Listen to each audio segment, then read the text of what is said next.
Wir sind live. Ich lasse einen Moment die Leute noch rein. So. Einstellungen muss ich jetzt hier öffnen.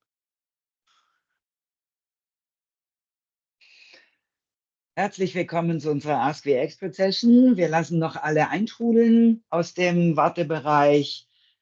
Wir sind heute ein richtig großes Team von Access4, die hier diese Ask the Expert Session machen. Im Mittelpunkt stehen natürlich Regina Paul und Patrick Foster, unsere zwei Experten rund um die Quality Checks von PAG. Und wir haben ja schon die erste Folge hinter uns. Ist jetzt schon wieder 2 Monate her, wenn ich mich recht erinnere. Und da habe leider nur ich geredet. Und obwohl wir Patrick und Regina auch schon dabei hatten. Und so ist es entstanden. Und wir haben sogar geplant, haltet euch fest, es wird sehr wahrscheinlich eine 3. Folge auch geben, weil wir uns heute wirklich Zeit nehmen, die Quality Checks zu besprechen in der Tiefe, eure Fragen zu beantworten und auch, wie man die Quality Checks korrigieren kann. Und da haben wir ungefähr so 8 bis 10 Minuten pro Check dann gerechnet, also dann schon genügend Zeit und dann werden wir einfach einen zweiten Teil machen. Also deswegen freut euch drauf auf diese Session.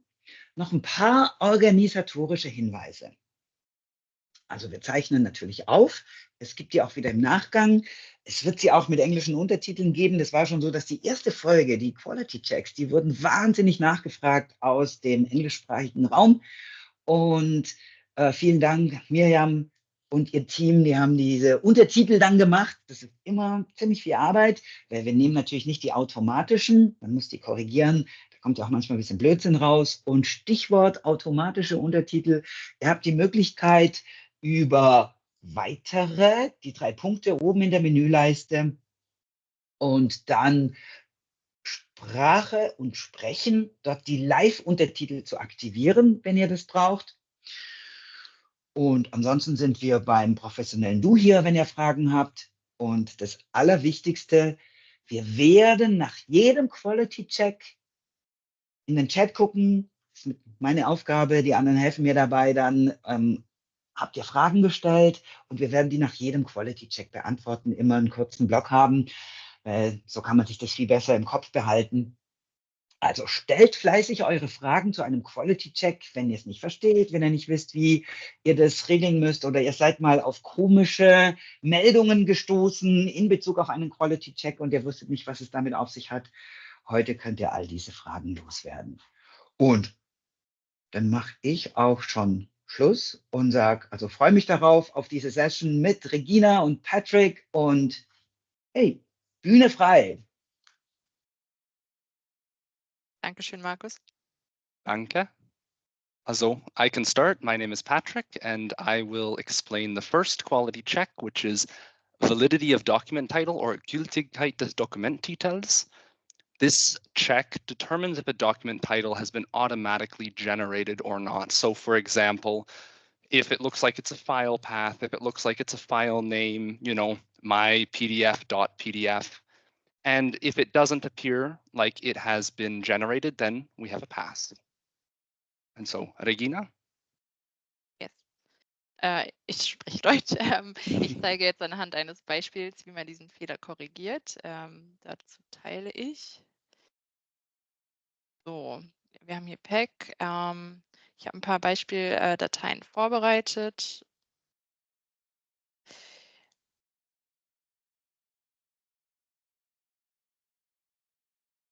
So. PAG zeigt diesen Fehler jetzt an. Man kann auch noch mal genau schauen, wo er sich befindet. In dem Fall jetzt nicht, weil das ja der ganze Dokumenttitel ist. Genau, und wenn wir das Dokument jetzt in Access PDF öffnen,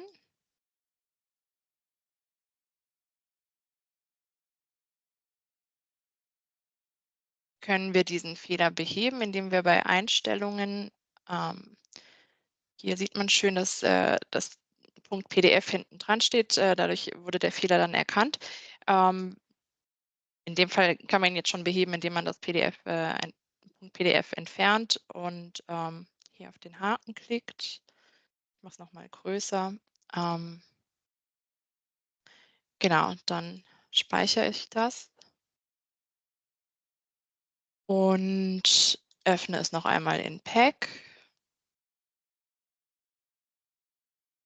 die neuere gespeicherte Version. Und der Fehler ist behoben.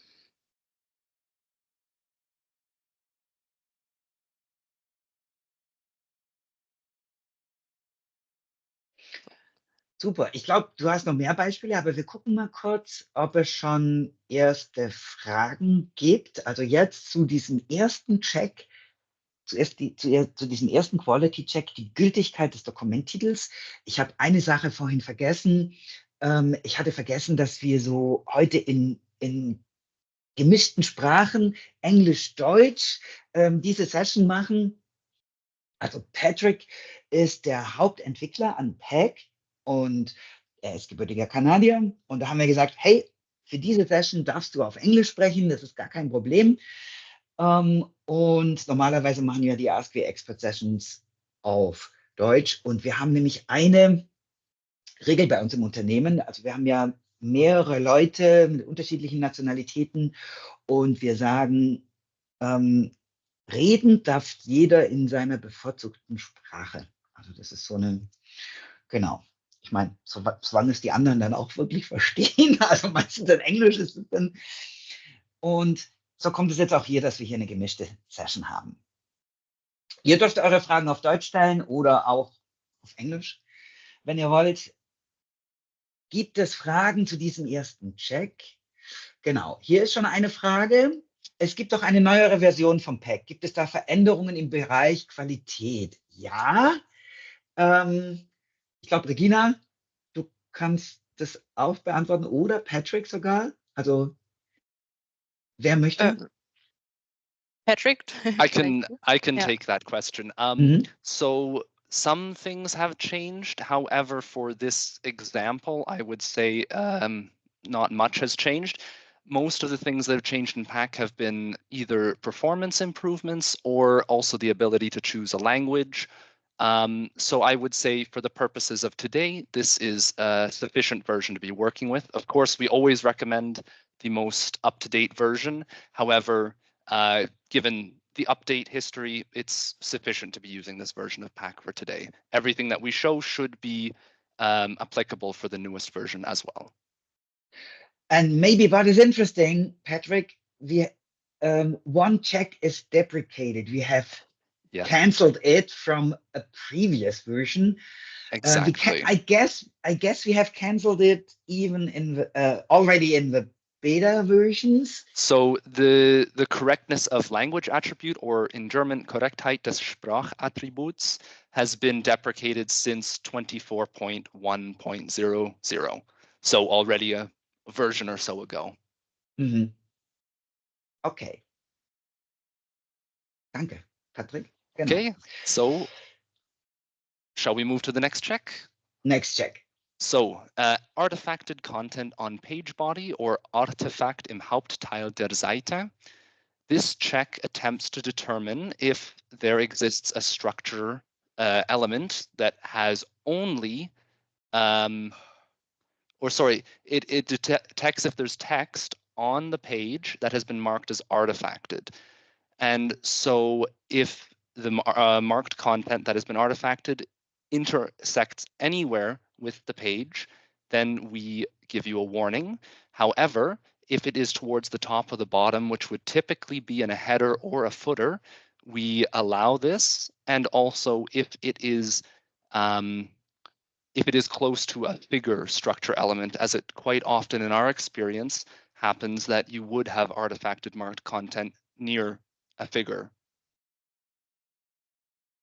And Regina? Ja, okay, dann mache ich weiter.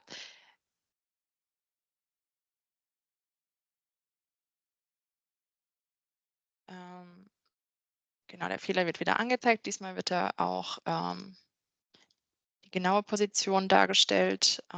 Hier wurde ein Teil des Textes nicht getaggt. Und diesen Fehler kann man leider nicht komplett in Access PDF beheben. Dazu bräuchte man dann einen Tagger oder mit Acrobat müsste man das neu taggen. Was man in Access PDF machen kann, ist erst einmal die Artefakte entfernen, indem man hier auf Artefakte entfernen klickt und dann das Dokument speichert und noch einmal neu taggt.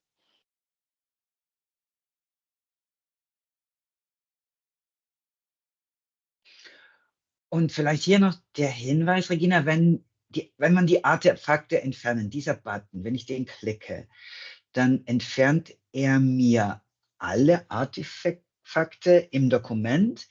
Ich würde das neu taggen und am Ende würde ich dann wieder auf diesen ersten Button klicken. Quasi der Rest, der dann noch übrig ist, das waren ja dann die echten Artefakte, die kann ich dann wieder artefakten. Genau, So sonst würde wird ja man. auch wieder ein Fehler angezeigt. Genau. Genau. Genau. Gut. Und Patrick, how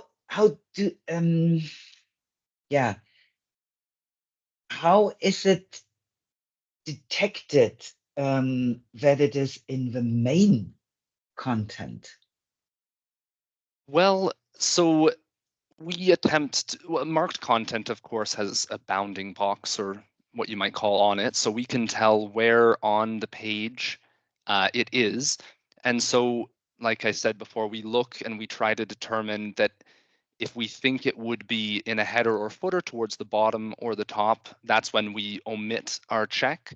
But if we detect that it's within the left and right bounds of the page and towards the middle, that's exactly when we will give a warning if it has been artifacted. If it's tagged, of course, that's not a problem. Okay, danke, Patrick. Das heißt also wirklich, wenn es ist ja auch nur eine Warnung, das heißt, es hilft euch, Fehler zu finden. Das ist ja der Sinn und Zweck von den Quality Checks. Und es könnte natürlich auch sein, dass mal eine Warnung ausgesprochen wird und es ist tatsächlich ein Artefakt, aber das dürft ihr ja dann entscheiden, muss der Nutzer entscheiden. Gibt es Fragen dazu? Ich sehe noch keine im Chat. Dann würde ich sagen, zum nächsten Quality Check. Okay. Patrick? Okay. So the next one is tagged text consists of only white space, or in German, getagter Text besteht nur aus Weißraum. So this check attempts to determine, it's also, like Marcus said, it's only a warning.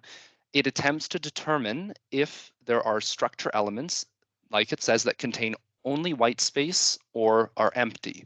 White space would be, you know, a space character, a non-breaking space, a tab character, any form of blank space, basically. And we do this for, again, the same text-based structure elements. Okay, ich habe das Dokument schon in Pack geöffnet. Der Fehler liegt hier.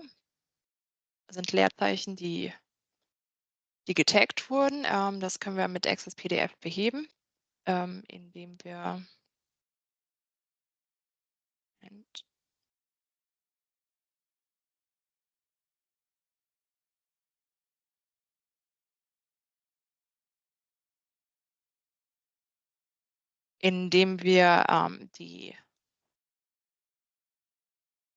die entsprechenden Tags löschen. Komplett mit Inhalt. Wir können auch mehrere Tags auf einmal löschen.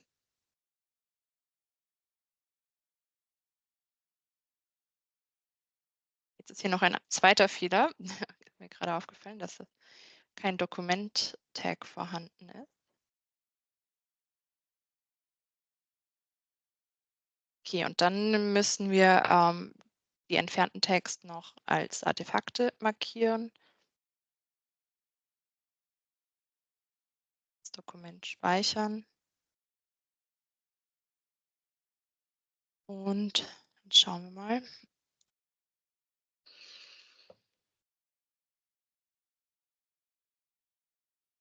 Es sind noch ein paar Fehler vorhanden, aber die interessieren uns gerade nicht. Genau, aber der Fehler bei den Quality Checks ist behoben. Behoben, genau. Sehr schön. Jetzt haben wir hier eine Frage nebenbei. Warum findet PEC 2024 tausende Fehler mehr als Access PDF in der aktuellen Version? Bei identischem PDF, also PEC rund 3500 Fehler und Access PDF nur 16 Fehler. Patrick. I was going to say I can take that. So right now, we are working on bringing the newest checks to Access PDF as well. So right now, there will be some discrepancies between the two, but it is in the works to bring these checks to Access PDF.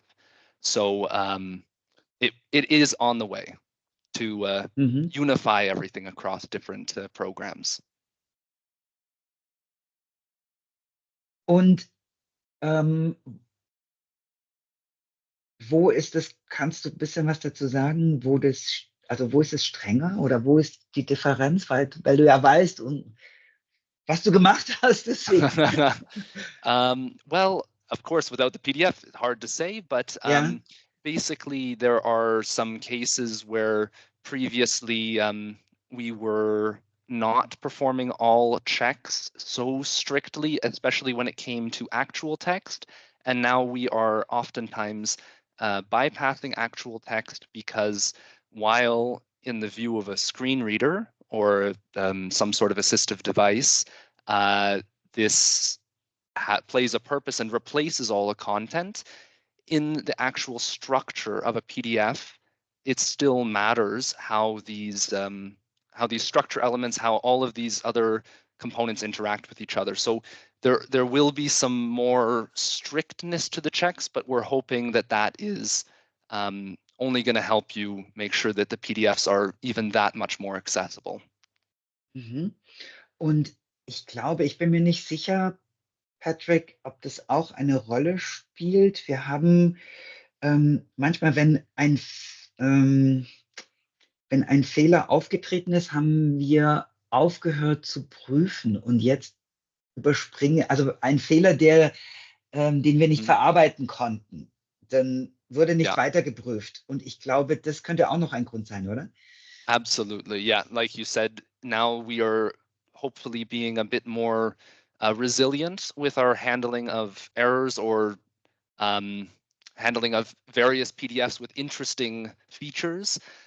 So like you said, we're a bit more resilient and able to check more despite some things maybe going wrong or some things being unexpected.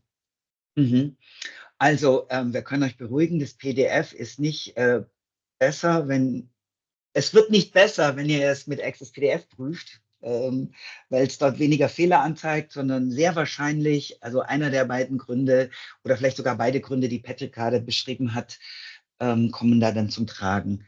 Und letztendlich ist es so, dass im Moment PEC wirklich genauer ist und vollständiger prüft, aber dass das in Access PDF auch bald zur Verfügung steht. Gut, dann würde ich sagen, nächster Quality Check. Perfect. So tagged content exists outside of the page boundaries, or getaggte Inhalte existieren außerhalb der Seitengrenzen. So for this check, we're attempting to determine if marked content exists outside of the page. And the reason for this is that a visual user would not be able to see this text. However, a user with assistive technology might, hear this text or somehow be shown this text, and it's not an equivalent experience. So when we detect marked content that is fully, not partially, but fully outside of the page boundaries, then we give a warning. Again, a warning because it might be intentional. Und Regina? Genau, ich mache weiter. Wir können hier im Detailbericht sehen, es ist kein Text außerhalb der Seitengrenzen, aber getaggter Inhalt. Und das können wir auch mit Access PDF beheben, indem wir erstmal das Dokument laden, genau, und dann schauen, wo die entsprechenden Tags sind. In dem Fall sind sie hier. Und dann auch wieder, wir können das P löschen oder da sich in dem Div nur das P befindet, das komplette Div komplett mit Inhalten löschen. Dokument speichern und dann Webpack kontrollieren, ob der Fehler behoben ist. Genau. Der Quality Check ist behoben. Ich glaube, du hättest noch Artefakten können, dann wäre auch Genau. der andere Fehler, aber das ist ja jetzt nicht so relevant, was man damit macht.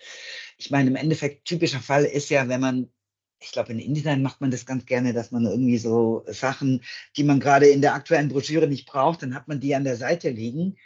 Und beim Exportieren, beim Erstellen des PDFs werden die aber, oder es kann sein, dass die mit hineingenommen werden in diesen Tagbaum. So entstehen solche Dinge. Und die sind natürlich ziemlich irreführend, wie Patrick gesagt hat. Also die werden vom Screen wieder gelesen, aber ein Sehender sieht es nicht.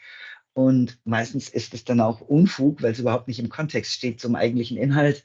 Also deswegen wichtiger Quality Check. Und wir haben gesehen, wie ihr es beheben könnt. Gibt es Fragen dazu, zu diesem Quality Check, getagte Inhalte außerhalb der Seitengrenzen? Habe ich jetzt was übersehen? Nee. Okay, dann würde ich sagen, springen wir zum nächsten Quality Check.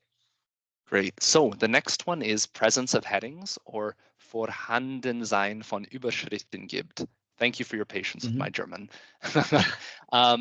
So this is a very straightforward check. If headings exist, there's a pass. If the headings don't exist within the document, it's a warning. Of course, this might be intentional, but it also might be a mistake. You might be using Ps and then just styling it to look like headings, for example.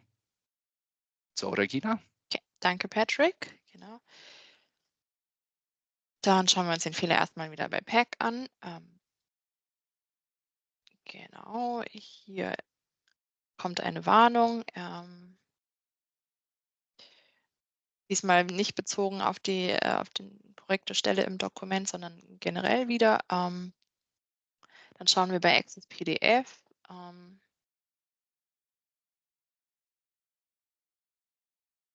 Wo der Fehler nochmal liegt. Genau, es gibt keine Hs, alles in P. Das heißt, wir müssen schauen, welche Tags einem H entsprechen würden. Das wäre Kapitel 1 zum Beispiel, Kapitel 2. Wir können die jetzt einzeln ändern oder auch mehrere Tags markieren und dann gleichzeitig umbenennen. Sorry. Und dann können wir sie umbenennen, indem wir auf Eigenschaften klicken und die zum Beispiel alle zu H1 machen. Muss man nichts speichern, das wird dann automatisch übernommen als H1. Markus, ist das okay? Oder? Ja, Ja. genau. Okay, dann speichern und jetzt nochmal beim Pack überprüfen.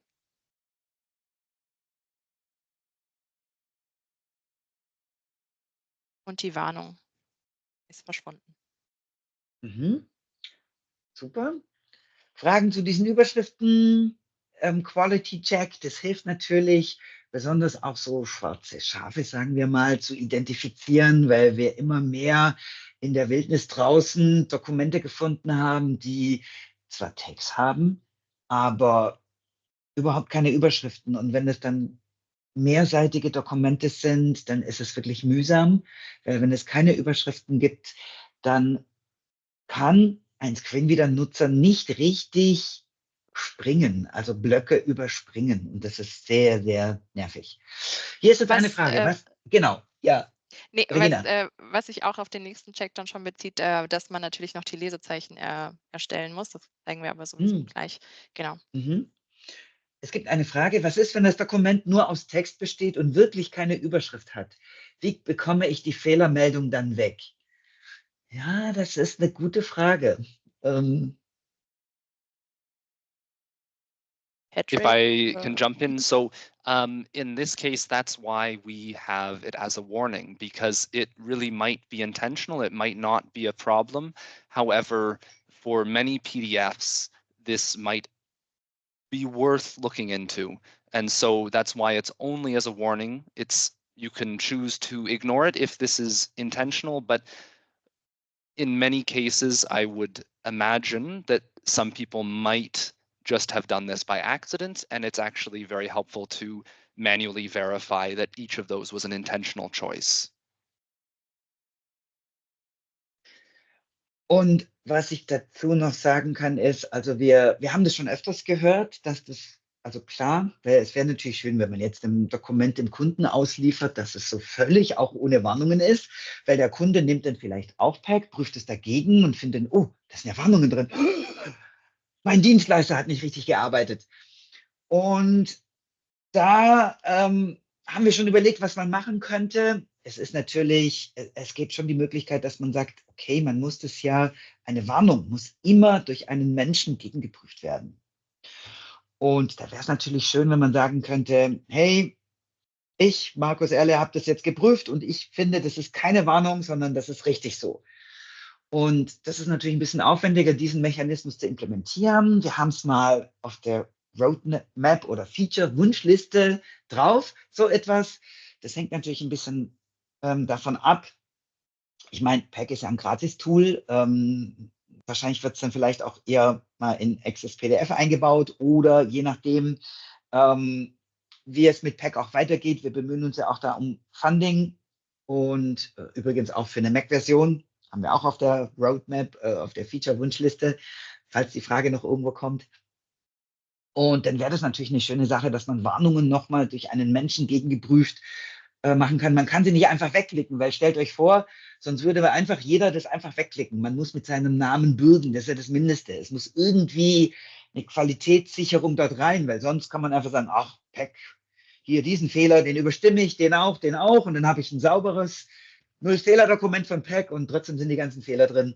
Also deswegen, das würde den Endnutzern, also den Menschen mit Behinderung, die wirklich darauf angewiesen sind, dass die Dokumente vernünftig gearbeitet sind, jetzt nichts bringen. Es kommen noch viele Kommentare und genau, hier, muss das Dokument nur H1 enthalten? I can, this check checks for H1, H2, H3, all the way through H6. So these are all considered valid heading structure elements, just as, that's what they are. Mhm. Und Klaas hat ja auch schon geantwortet per PDF-Spezifikation und PDF-UA, nein. Also das heißt, ich meine, an für sich, ich glaube, es gibt doch diesen Check, dass keine Überschrift übersprungen werden darf. Das heißt, im Moment würde PAC ausrufen, wenn ich jetzt nur eine H2 in meinem Dokument habe. Das wird aber mit PDF-UA2 wird es dann geändert, weil es macht ja keinen Sinn, wenn ich beispielsweise nur einen Teil eines Dokumentes habe und es fängt wirklich mit einer H2 an, dann wäre da eine H2 sinnvoll. Das heißt, da werdet ihr dann flexibler sein können mit UA2. UA1 sagt wirklich, dass mindestens eine H1 da sein müsste und dass man nichts überspringen darf. Also da wäre jetzt auch ein Fehler H1 zu H3 und das dazwischen wäre weg. Das ist auch in UA2 anders geregelt, aber UA1 sagt, nee, es muss mindestens eine H1 geben. Und genau, also das wäre die Anforderung dort. Nächste Frage, müsste ich einen Titel durch eine Überschrift ersetzen?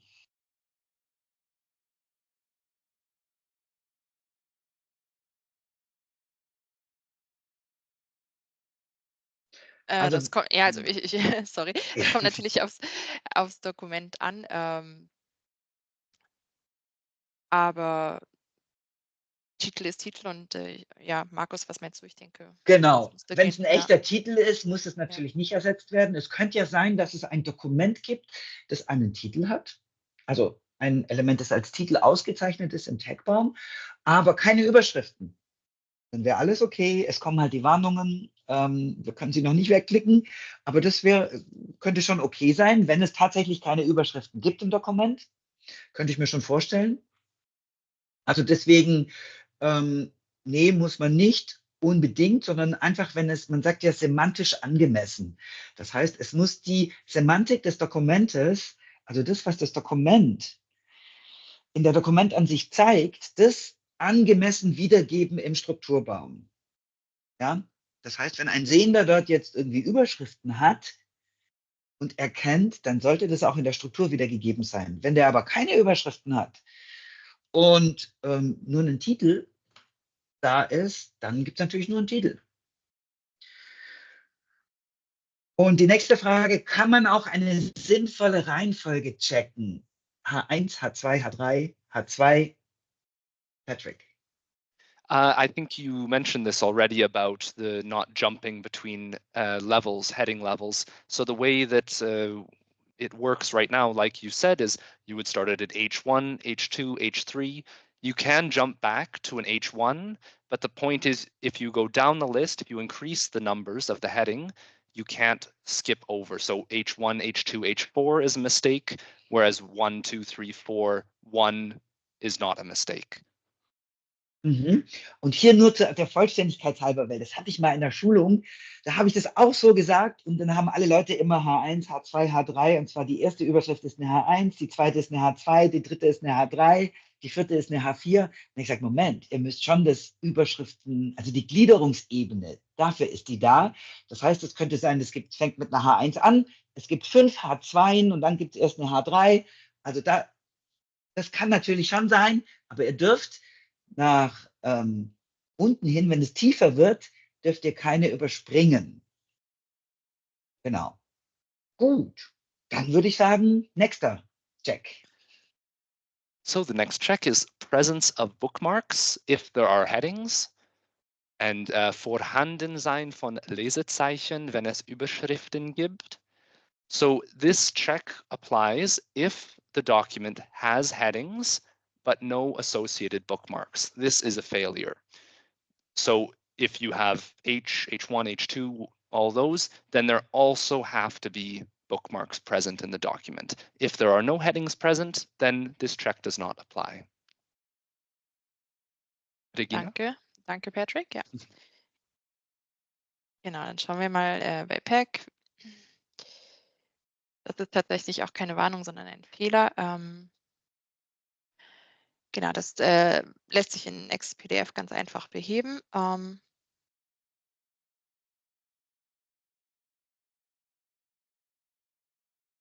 Und zwar mit dem schönen Button hier, Lesezeichen hinzufügen. Wir schauen erst nochmal, genau, es gibt 3 H1. Klicken Lesezeichen erstellen, dann müssen diese Haken entfernt werden. Genau, es geht bis zu 6 Ebenen sind möglich, das lassen wir so stehen. Und dann auf Erstellen. Dokument speichern und das können wir jetzt kontrollieren, die Lesezeichen, indem wir das Dokument noch einmal in Acrobat öffnen. Jetzt sehen wir hier die Überschriften als Lesezeichen hinterlegt. Genau, das war's. Fragen dazu, Markus? Fragen noch keine, aber ein Tipp von Klaas. Eselsbrücke Headlines sind meist identisch zu Lesezeichen, beziehungsweise andersherum. Also die Lesezeichen der Hauptebene sollten dann der H1 entsprechen und die nächsttiefere Ebene den H2 und so weiter. Das ist eine gute Eselsbrücke, damit die Struktur natürlich der Lesezeichen und der Überschriften in eurem Tagbaum, die sollte sich entsprechen. Es geht ja quasi, interessant noch hier, das mit den Lesezeichen ist keine UA-Anforderung, das ist eine WCAG-Anforderung. Da geht es um alternative Zugangswege, optionale Zugangswege zu den Inhalten, auch dass man Blöcke überspringen kann für Leute, die jetzt nicht über die Strukturelemente navigieren. Und da sind die Lesezeichen wahnsinnig wichtig. Ja, also weil dann immer die Frage kommt, also nicht jeder Quality-Check ist über einen Standard abgedeckt. Manchmal ist es auch einfach ein Usability-Faktor. Aber in dem Fall lässt sich das wirklich zurückführen auf einen WCAG-Check. Okay, genau, hier, ich habe das gespeicherte Dokument nochmal bei PEC überprüft und jetzt ist der Fehler auch entfernt. Sehr schön. Aber wenn ich nur eine einzige Überschrift habe, gut, ich denke, ich würde trotzdem ein Lesezeichen erstellen. Also, weil das immer von Vorteil ist, auch wenn es nur eine Überschrift ist, dass man es über die Lesezeichen, auch wenn nur eine da ist, anspringen kann. Also das ist einfach eine andere Funktion. Also ihr müsst dran denken, die Überschriftentags im Tagbaum, die sind besonders für Nutzer von assistiven Technologien anspringbar. Für einen Durchschnittsnutzer, ja, der hat diese Navigationsmöglichkeit nicht, der braucht dann die Lesezeichen und wir wollen ja schon für alle die gleichen Möglichkeiten bieten. Das ist auch Inklusion, dass wir wollen ja jetzt nicht den Durchschnittsnutzer benachteiligen, also deswegen auch bei einer Überschrift erstellt Lesezeichen. Oder, Regina, Patrick, was denkt ihr? Würde auch zustimmen, ja. Einverstanden. Nächste Frage, wenn ein Dokument ein Inhaltsverzeichnis hat und man hat mit Acrobat in dem Dokument suchen kann, wäre die Anforderung alternative Zugangswege dann auch ohne Lesezeichen erfüllt. Okay, ich verstehe den Hintergedanken. Ja, was denkt ihr? Inhaltsverzeichnis ist da. Es ist, die Chiara hat jetzt nicht gesagt, dass es dass das Inhaltsverzeichnis aktiv ist, weil das wäre noch für mich, also fände ich das noch wichtig, wenn das Inhaltsverzeichnis aktive Links hätte, die wirklich direkt mit dem Fokus auf die Überschrift gehen, weil es könnte aktive Links haben, die nicht mit dem Fokus auf die Überschrift gehen. Dann würde ich sagen, könnte man das gelten lassen, dass es das ersetzt. Ja, ich würde trotzdem, also wenn du das frei entscheiden kannst, würde ich immer dann lieber doppelt, dann lieber ein aktiv verlinktes Inhaltsverzeichnis und die Lesezeichen, aber könnte man gelten lassen. Also wenn es jetzt um den Test geht, ein Tester würde das wahrscheinlich so sagen, okay, da gibt es einen zweiten Zugangsweg für zum Beispiel, man muss immer die Nutzergruppen im Kopf haben.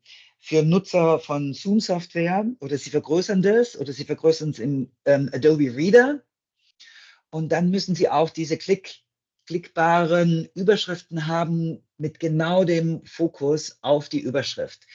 Und wenn das gegeben ist im Inhaltsverzeichnis, dann würde ich sagen, okay, könnte man gelten lassen. Was denkt ihr, Regina, Patrick?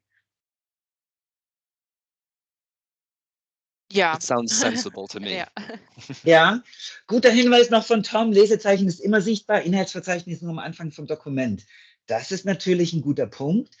Würde jetzt wieder dafür sprechen, also was ich gesagt habe, immer auf Nummer sicher gehen und immer auch die Lesezeichen mit dazu nehmen. Wenn man jetzt den WCAG-Check nimmt, ich glaube, dann also ich bin dafür, dass man immer Lesezeichen hat, aber über den WCAG-Check lässt sich das nicht ganz so gut verargumentieren. Da kommt ein bisschen Spielraum mit rein. Aber ich finde, Tom, du hast recht, hat einen klaren Vorteil, wenn es die Lesezeichen gibt, weil die einfach immer da sind. Gerade auch bei längeren Dokumenten dann, ja. Genau. Und Ja. Gerhard hat noch einen Kommentar dazu gefügt, da muss ich jedes Mal ins Inhaltsverzeichnis zurück, wenn ich springen möchte. Auch ein großer Nachteil. Das ist genau großer Vorteil. Also ich glaube, einigen wir uns. Lesezeichen haben einen absoluten Mehrwert. Bitte fügt die immer hinzu, auch wenn ihr ein aktiv verlinktes Inhaltsverzeichnis habt. Auch wenn vielleicht der ein oder andere Tester sagen würde, naja, wir haben hier einen zweiten Zugangsweg, das wäre okay. Oder es gibt auch manchmal diese Anforderung, eher erfüllt. Ja, ich würde sagen, das geht in diese Richtung. Eher erfüllt als nicht erfüllt. Aber natürlich ganz erfüllt wäre es natürlich, wenn man Lesezeichen hätte und dann auch von jeder Seite aus wieder zu den anderen Überschriften springen kann. Sehr schön. Toll. Gefällt mir, dass ihr so aktiv mitmacht. Oder? Das macht ja Spaß. Genau, wenn ihr da alle so beteiligt seid. Gut, dann würde ich sagen, gehen wir zum nächsten Check. So the next check, Toki elements contain link elements. Toki Elemente enthalten Link Elemente. So this check looks at table of contents items or Toki elements if they contain exactly one link element as a child. And of course, table of contents items can themselves contain table of contents in this case, when we encounter a table of contents, we completely disregard it and check it separately. So we do check if there is one link as a child of every Toki element with this check. Danke, Patrick.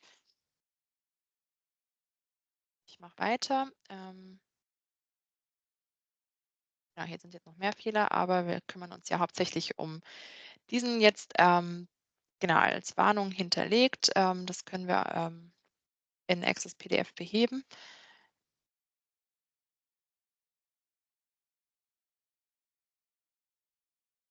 Und zwar mit dem tollen. Vielleicht ja. ganz kurz, Regina, nur ganz kurz, zeig einmal den Fehler. Also Den kannst du einmal Detailbericht? in der Struktur, weißt, dass wir ganz kurz mal geht das? Das kannst du auch in Access PDF kurz zeigen. Ich glaube, dann macht es das verständlicher. Weißt du, wo? Du meinst in der Vorschau? Nee, warte mal, wenn ich es richtig verstanden habe, dann geht es doch hier jetzt, dann sind es in einem TOC-I-Element sind da jetzt mehrere In dem Fall Links. sind gar keine Links. Okay, ja genau, das meinte ich. Ja, Genau. dass man das vor Augen hat, dass man einmal sieht. Mhm. Genau, also in dem Okay. Fall haben wir jetzt gar keine Links im Mhm. Toki. Mhm. Genau.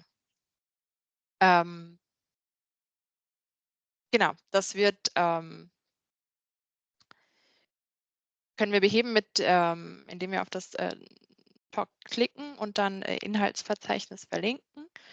Das müsste jetzt automatisch die Zuordnung, die Kapitel zuordnen können, genau.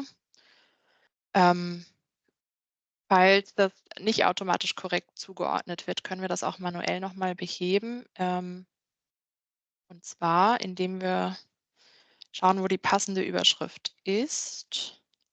Kapitel 1 zum Beispiel. Genau, dann müssen wir auf den Tag klicken und dann hier das neu laden und dann wird das automatisch zugeordnet. Machen es jetzt aber einfacher und ordnen alle direkt zu. Dann auf Anwenden klicken und die Links zu den entsprechenden Kapiteln sind hinterlegt. Hey, das ist richtig cool, wie einfach das geht, oder? Genau, wir müssen jetzt nur noch dran denken, dass wir die Linkanmerkungen füllen, sonst wird da auch noch ein Fehler, PDF-UA-Fehler angezeigt und dann das Dokument speichern. Wir können auch jetzt nochmal bei Acrobat schauen, ob die Verlinkungen tatsächlich richtig zum Kapitel springen. Genau, aber das sieht gut aus. Mhm. Hier noch so ein kleiner Tipp, wenn genau das, was Regina gerade gezeigt hat, wenn du noch mal ganz kurz in Acrobat bist. Sorry. Und dann noch mal auf einen so einen Inhaltsverzeichniseintrag springst. Genau. Man erkennt es immer, dass der Fokus richtig ist, wenn die Überschrift tatsächlich ganz oben dran ist. Manchmal ist es auch noch einfacher, ein bisschen zu vergrößern, 200-300%, dann kann man nämlich genau prüfen, ist es wirklich so? Es gibt nämlich unterschiedliche Verlinkungen, es gibt unterschiedliche Destinations. Da kann Patrick auch ganz viel dazu erzählen, falls es euch interessieren würde oder da eine Frage dazu kommt. Und soviel ich weiß, Patrick, korrigiere mich, wenn das falsch ist. Ich glaube, das sind die XYZ Destinations, die hier gesetzt werden. Das sind die genauesten, die nämlich von einem Screen wieder genau auch ausgewertet werden können, sodass er bei der Überschrift anfängt zu lesen. Und das machen leider nicht alle Programme richtig. Manche setzen auch den Link tatsächlich nur auf die Seite. Man kann eine Destination auch nur auf eine Seite setzen. Und es ist im Moment in UA1, also PDF UA1, ist es so ein bisschen ein Hack, weil man kann noch nicht auf richtige Strukturelemente die Destination setzen. Aber mit diesem Mechanismus, den wir da nutzen, mit den XYZ-Destinations, ist es zumindest so, dass die Screenreader tauglich sind. Und ab UA2, das wird in die Zukunft kommen, der neue Standard, der ist ja noch ganz frisch, wurde ja letzten Monat, im März wurde der veröffentlicht. Da kann man dann tatsächlich auch Destinations auf Strukturelemente setzen. Also das heißt, der UA2 hat schon viele Vorteile für die Barrierefreiheit. Es muss halt einfach mal unterstützt werden von einem der großen Reader, also letztendlich vom Adobe Reader. Daran hängt es noch so ein bisschen. Aber das nur so als Hinweis. Und hier seht ihr, wenn das ganz oben dran klebt, dann ist es ein gutes Zeichen. Dann ist es nämlich auch mit einem Screenreader auslesbar, direkt an dieser Stelle. Gut, gibt es hier Fragen zu diesem Check? I would just jump in about the XYZ destinations that you were talking about and say that also the recommendation from us is that the Z value should be 0 or null so that you don't change the level of zoom that the user is at. Because otherwise, if they're very zoomed in to be able to properly read something and you zoom completely out, it can be very difficult for them to know, well, where do I zoom in so I can read? And, oh, I've lost my location because I've zoomed. And so that would be an extra thing to keep in mind about using that destination type. Ja, ich glaube, sowas passiert ganz oft aus InDesign, wenn ich es richtig im Kopf habe. Klaas weiß das bestimmt auch. Oder nicht auch, sondern er weiß das ganz bestimmt. Und ich vermute es nur. Und diese Zoom-Geschichte ist nämlich eine WCAG-Anforderung. Ja, man darf nicht User-Einstellungen überschreiben. Also das geht auf die WCAG. Und deswegen, das wäre tatsächlich ein, wie sagt man, wäre Barrierefreiheitsfehler, wenn die Zoom-Einstellung des Nutzers verändert wird. Wenn der Nutzer sich das eingestellt hat auf 400% und das Dokument springt dann jedes Mal wieder zurück bei so einem Link auf 100, dann wäre das ein Barrierefreiheitsproblem, das man fixen müsste. Und könnte man auch natürlich hier machen, weil in Access PDF, so wie Regina das auch gezeigt hat, wir machen ja nutzen die XYZ Destinations. Toller Hinweis, danke Patrick. Es gibt hier eine Frage, ist es wünschenswert, mit vielen Überschriften H1, H2, H3 zu arbeiten, also das Dokument zu gliedern oder eher sparsam damit umzugehen? Genau, Klaas hat da schon geantwortet. Es muss natürlich mit den Headlines passen, keine erfinden oder überspringen, semantisch korrekt. Das ist genau die richtige Antwort. Aber wenn man das Dokument noch schreibt, das heißt, wenn man redaktionell noch arbeiten kann, dann würde ich immer empfehlen, lieber mal eine Überschrift, mehr als zu wenig. Weil Überschriften sind die am besten zu navigierenden Strukturelemente. Also die unterstützt jeder Screenreader. Und das ist bei den anderen Strukturelementen nicht unbedingt so. Und bei Überschriften schon. Deswegen, das sind einfach super Navigationshilfen. Und die gliedern euer Dokument, aber ist natürlich eine redaktionelle Sache, wenn ihr das einbauen könnt. Aber wenn es die im Dokument nicht gibt oder wenn die nicht visuell ersichtlich sind, dann nicht welche reintricksen. Ja, weil das muss sich ja entsprechen. Das ist genau das, was Klaas meint mit semantisch korrekt.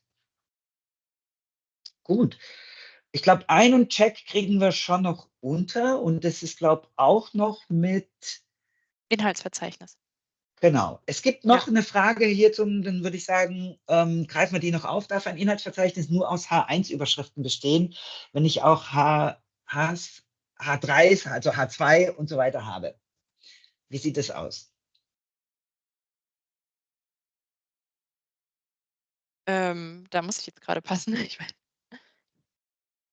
I believe you're not supposed to mix H's and H's with numerals. I'm not 100% sure, but I believe you're not supposed to mix those two.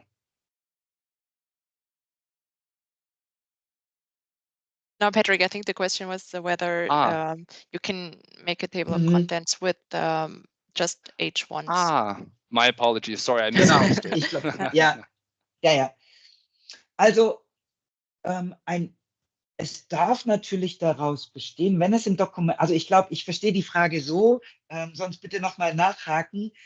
Das Dokument hat auch eine tiefere Überschriftenebene. Es gibt H1, H2, H3 und jetzt habe ich aber ein Inhaltsverzeichnis, das nur aus den H1 besteht.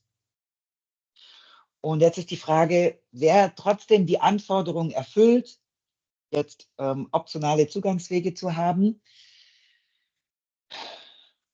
Also das Inhaltsverzeichnis kann schon ohne die weiteren Hs erstellt werden. Nur die Lesezeichen sollten dann auf jeden Fall trotzdem die Hs, die Ja, H2 und so weiter genau, haben. finde ich ein guter Hinweis. Dann Ja. auf alle Fälle die Lesezeichen, die komplett die ganze Struktur abbilden. Aber ich würde auch sagen, das wäre in Ordnung. Manchmal reduziert man einfach die Gliederungsebenen im Inhaltsverzeichnis, weil das sonst zu tief gehen würde oder zu unübersichtlich wäre. Also diese Freiheit sollte man haben dürfen. Ja? Und dann aber in den Lesezeichen bitte möglichst viele der Gliederungsebenen abbilden. Ja. Möglichst alle, die im Dokument sind. Das macht Sinn. Und wir haben noch eine weitere Frage. Müssen alle Punkte im Inhalt des Artefakts, also Punkte, die in den Inhaltsverzeichnis-Einträgen drin vorkommen, müssen die Artefakte sein? Wird der Screen wieder alle diese Punkte lesen? Die sollten Artefakte sein. Sonst genau würde jeder Punkt vorgelesen werden. Genau, also wenn Sie Artefakte, sagen wir so, wenn Sie Artefakte, deswegen ist es die Empfehlung, dass die Artefakte sind. Wenn sie nicht Artefakte sind, dann hängt es ein bisschen von dem Screenreader ab. Also es gibt manche Screenreader, die dann nur einen Punkt lesen oder Punkte ignorieren oder es hängt auch von den Standardeinstellungen ab oder von den Einstellungen überhaupt. Man kann sagen, dass Punkte überhaupt ignoriert werden sollen bei einem Screenreader. Aber wenn man es unter Kontrolle haben möchte, dann wäre das natürlich, ich sage jetzt mal, die Edelvariante wäre natürlich, dass die Artefakte sind, dann wäre es ganz richtig. Wenn die jetzt nicht Artefakte sind, ist es nicht ganz so schlimm. Es ist jetzt nicht eine Barriere.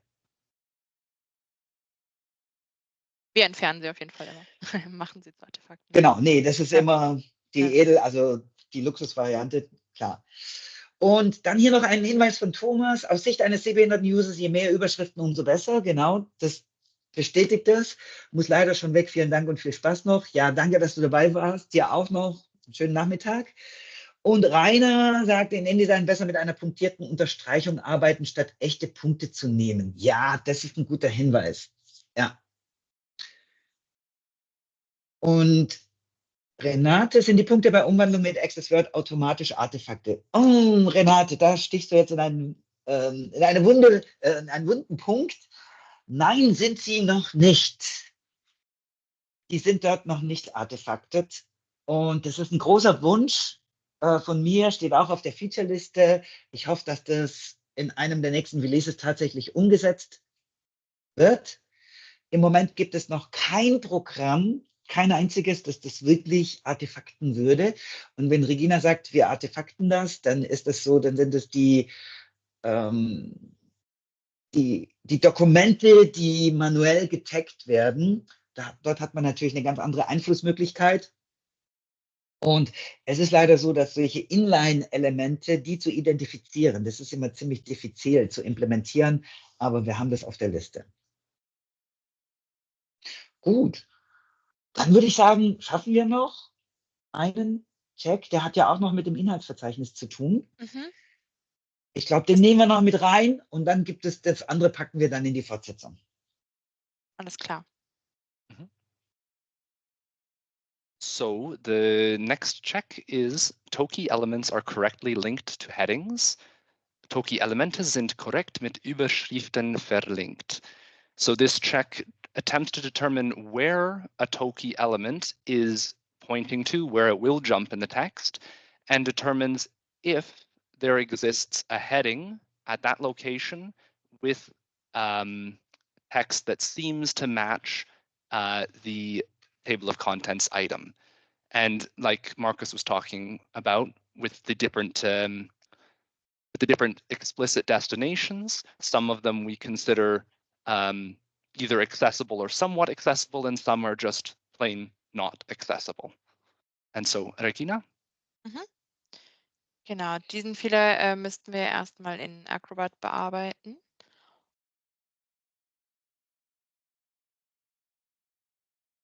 So, genau. Jetzt, in dem Fall springt dieser Link zur falschen Überschrift. Der springt zu Kapitel 1. Da wollen wir nicht hin. Das heißt, wir müssen den Link erst einmal entfernen in Acrobat. Das geht hiermit. Wir gehen zum Inhaltsverzeichnis, suchen den entsprechenden Ursprungslink und entfernen den. Dann ist es wichtig, dass der entsprechende Tag auch entfernt wird. Allerdings die Inhaltselemente müssen bleiben. Die können wir da lassen. Moment.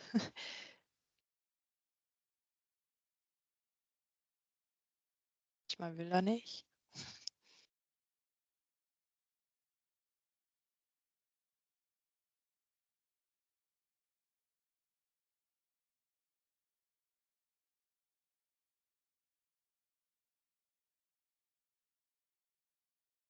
Ihr seht, es ist ganz schön fitzelig und wir überlegen auch, wie wir das viel smoother machen können in Access PDF, weil dazu ist es ja genau, also gerade um solche etwas nervigen Fehler zu korrigieren. Und übrigens, wenn ihr andere nervige Fehler habt, die ihr kennt jetzt vom Korrigieren barrierefreier PDFs und denkt, oh, das wäre ein super Feature für Access PDF, schreibt uns, schickt uns eure Ideen. Wir greifen sowas gerne auf. Also wir hören immer auf unsere Nutzer, weil letztendlich seid ihr vorne dran und eure Probleme sind auch unsere Probleme. Genau, jetzt habe ich es aber jetzt mit der vergrößerten Maus, ist auch nicht immer so einfach. Genau, jetzt habe ich das gespeichert von Acrobat. Jetzt müssen wir das in Access PDF noch weiter bearbeiten, und zwar indem wir das entsprechende Ziel auf das Toki ziehen. Erstmal müssen wir die Inhaltstags noch in das Toki ziehen, genau. Und jetzt können wir das bearbeiten mit Ziele erstellen. Und zwar, wir wollen ja zu einer Überschrift, das heißt, wir klicken hier nur Überschriften an. Okay, und dann haben wir in dem Reiter Ziele alle Überschriften aufgelistet. Wir suchen uns die entsprechende Überschrift raus, die verlinkt werden soll, und ziehen sie auf das Toki. Der Pfeil muss grün sein, damit das rein geschoben wird. Genau, und dann haben wir den Link im Toki.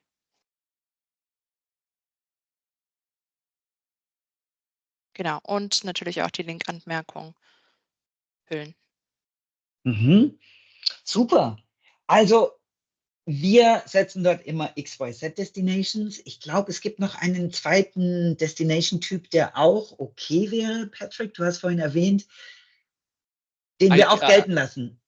So there are, the XYZ is exactly what we use and what we recommend. However, the other explicit destinations that we say are somewhat accessible are FIT-H, FIT-R, and FIT-BH. Mhm. Okay. Die werden aber meistens nicht von den Programmen, also ich meine, die gibt es, die wären okay, aber ich kenne jetzt kein Programm, das jetzt out of the box. Die verwenden meistens dann die nicht barrierefreien. Also deswegen dieser Quality Check. Sehr schön. Wir werden die anderen Quality Checks in dem dritten Teil unterbringen, und zwar nicht in 4 Wochen, sondern im Juni werden wir die Fortsetzung machen. Wir schreiben das euch noch und ihr kriegt das auch mit auf unserem LinkedIn-Channel und natürlich auf unserer Webseite. Und die nächste ASP Expert Session, die wird nämlich Klaas machen, Klaas Posselt, zu dem Thema PDF UA2 versus Well-Tagged, die beiden neuen Barrierefreiheitsstandards für PDF-Dokumente. Und da sind wir gespannt. Er ist ja der Co-Chair der Technical Working Group, PDF Accessibility Technical Working Group, und er hat diesen Standard zumindest mitgeschrieben. Und da freuen wir uns dann auch darauf, dass ihr mit dabei seid. Bringt eure Fragen dort mit.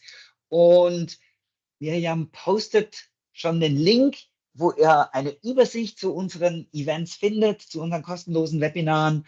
Und das wird am 15. Mai sein, die nächste Ask the Expert Session. Davor, am 7. Mai, haben wir eine kostenlose Schulung zu Access Flight. Das wird Janne machen, Janne Brönner. Also barrierefreie PDFs aus PowerPoint, wie kann man die gut erstellen, wo muss man in PowerPoint drauf achten. Und Access Flight, das neue Produkt, gibt es ja jetzt seit 4 Wochen, haben wir das released. Und damit ist es ja super einfach, aus einer PowerPoint-Datei wirklich ein PDF-UA und WCAG-konformes Dokument zu erstellen, ähnlich wie ihr das schon mit Access Word kennt. Und da gibt es die kostenlose Schulung am 7. Mai. Und es gibt am 16. Mai auch wieder PAC-Einführungsseminare. Die sind wahrscheinlich eher für eure Kolleginnen und Kollegen, die sich noch nicht so gut mit PDF-Barrierefreiheit auskennen. Das sind ja immer Einstiegsseminare, auch kostenlos. Wir freuen uns, wenn wir euch da wieder sehen, wenn ihr da mit dabei seid. Vielen Dank, Regina. Vielen Dank, Patrick, für die Erläuterungen. Die zwei werden das auch im Juni wieder machen, beim 3. Teil. Sehr angenehm, wie ihr das macht. Super toll erklärt. Ich hoffe, euch hat es auch gefallen. Seid wieder mit dabei. Wir freuen uns auf euch. Gute Restwoche und vielen Dank an alle, die dabei waren, die sich so rege beteiligt haben. Hat richtig Spaß gemacht. Macht's gut. Danke. Ja. Tschüss. Danke. Ciao. Tschüss.